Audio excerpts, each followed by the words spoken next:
Assalamualaikum anak ibu semuanya. Selamat pagi. Salam sehat ya. Baik, untuk memulai pelajaran kita seperti biasa kita berdoa dulu. Berdoa, mulai. Selesai. Baik anak-anak ibu sekalian, pada hari ini kita akan belajar tema 3 yaitu tugasku sehari-hari, khususnya muatan PPKN. Pertama kita akan berbicara tentang tugasku sehari-hari di sekolah. Nah, tentunya anak-anak ibu tahu dong apa tugasnya sehari-hari di sekolah selaku seorang murid. Iya, baik sekali. Oke anak-anak ibu sekalian, kita akan lanjutkan pembelajaran ini dan anak-anak ibu perhatikan ya keterangan berikut. Anak-anak ibu sekalian, setiap siswa harus menanamkan rasa tanggung jawab pada dirinya masing-masing.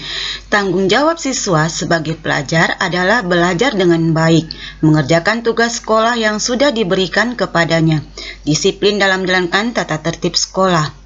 Artinya, setiap siswa wajib dan mutlak melaksanakan tanggung jawab tersebut tanpa terkecuali.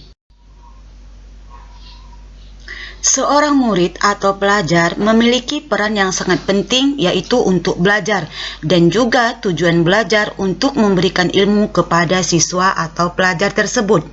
Berikut ini ada 5 tanggung jawab seorang pelajar, diantaranya pertama yaitu belajar. Seorang pelajar pasti tidak akan jauh dari belajar, sebab belajar merupakan tanggung jawab seorang pelajar. Dengan kita belajar, kita sudah mempelajari pelajaran di sekolah. Biasanya bila ada seseorang pelajaran yang ingin melaksanakan semacam ulangan ataupun ujian, bahkan ulangan tengah semester, pasti mereka akan belajar.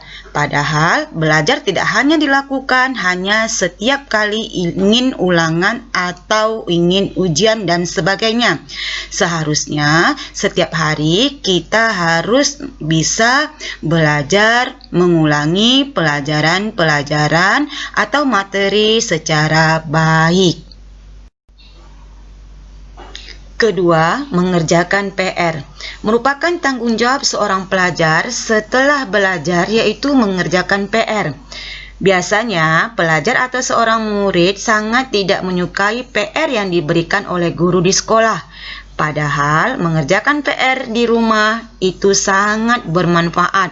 Kenapa? Karena bisa anak-anak muridnya untuk lebih memahami pelajaran yang telah disampaikan oleh guru. Ketiga, melaksanakan jadwal piket.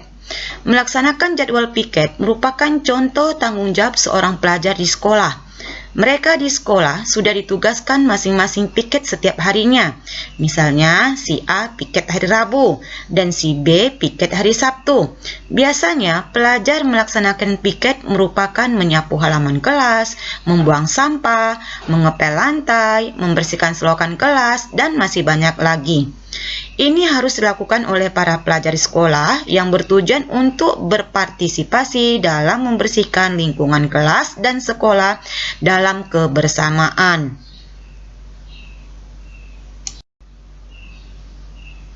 Selanjutnya yang keempat yaitu melakukan upacara bendera. Ini adalah salah satu tanggung jawab seorang pelajar yang tidak asing lagi. Pelajar harus mengikuti upacara bendera di sekolahnya. Biasanya, para pelajar pada hari Senin berangkat pagi-pagi sekali sehingga sewaktu datang ke sekolah, pelajar tersebut tidak terlambat dan bisa mengikuti upacara bendera. Terakhir atau kelima, berbuat baik kepada guru dan teman di sekolah. Ini dia tanggung jawab seorang pelajar yang terakhir yaitu berbuat baik kepada guru dan teman di sekolah. Guru sebagai orang tua kedua kita di sekolah harus berbuat baik dan sopan. Sebagaimana guru telah berbakti kepada negara yang telah rela mengajar materi kepada anak muridnya. Kita juga harus berbuat baik kepada teman kita di sekolah, sebagaimana teman kita di sekolah yang sering membantu kita di sekolah. Sekalipun teman itu nantinya berbeda agama, berbeda suku, maupun berbeda jenis kelaminnya, apakah dia laki-laki atau perempuan. Berbuat baiklah dan sopan kepada guru serta teman di sekolah. Insya Allah, guru dan teman-teman akan sayang kepada kita. Selanjutnya, kita akan berbicara tentang tugasku sebagai umat beragama. Selaku umat beragama, apa sajakah tugas kita? Nah, tugas kita selaku umat beragama diantaranya percaya dan takwa kepada Tuhan Yang Maha Esa sesuai dengan ajaran yang kita anut. Kemudian, setiap kita ataupun setiap siswa memiliki agama yang berbeda. Alhamdulillah, kita di SD An-Nur, kita memiliki agama yang sama, yaitu agama Islam.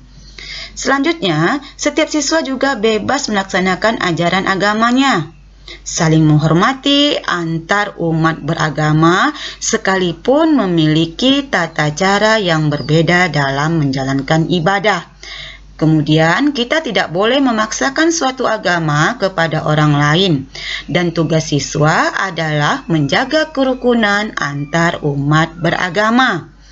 Kemudian, kita harus bisa membantu dan menolong orang lain.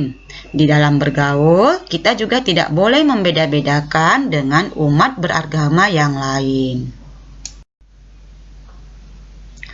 Nah, di bawah ini adalah beberapa contoh dari hal-hal yang selalu kita terapkan dalam kehidupan kita selaku umat beragama, terutama di sekolah. Yaitu, biasanya ibu guru selalu mengucapkan salam sebelum memulai pelajaran.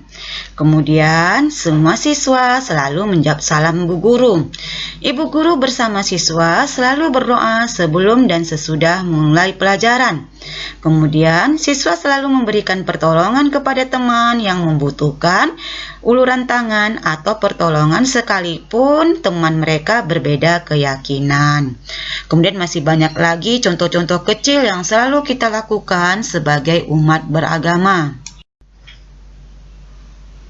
Nah, sekarang bagaimana pula tugasku dalam kehidupan sosial? Manusia merupakan makhluk yang hidup selalu berinteraksi dengan sesama. Manusia sebagai makhluk sosial tidak dapat hidup sendiri, tapi sangat membutuhkan peran orang lain. Karena kita hidup di dunia ini saling membutuhkan satu dengan yang lainnya. Sebagai makhluk sosial, manusia tidak pernah bisa hidup seorang diri, dimanapun dan bila manapun. Manusia senantiasa memerlukan kerjasama dengan orang lain. Apa-apa saja tugas kita dalam kehidupan sosial? Pertama, harus saling membantu. Kedua, saling menghormati. Ketiga, saling menghargai. Keempat, saling menyayangi. Dan yang kelima, saling membutuhkan antara satu dengan lainnya.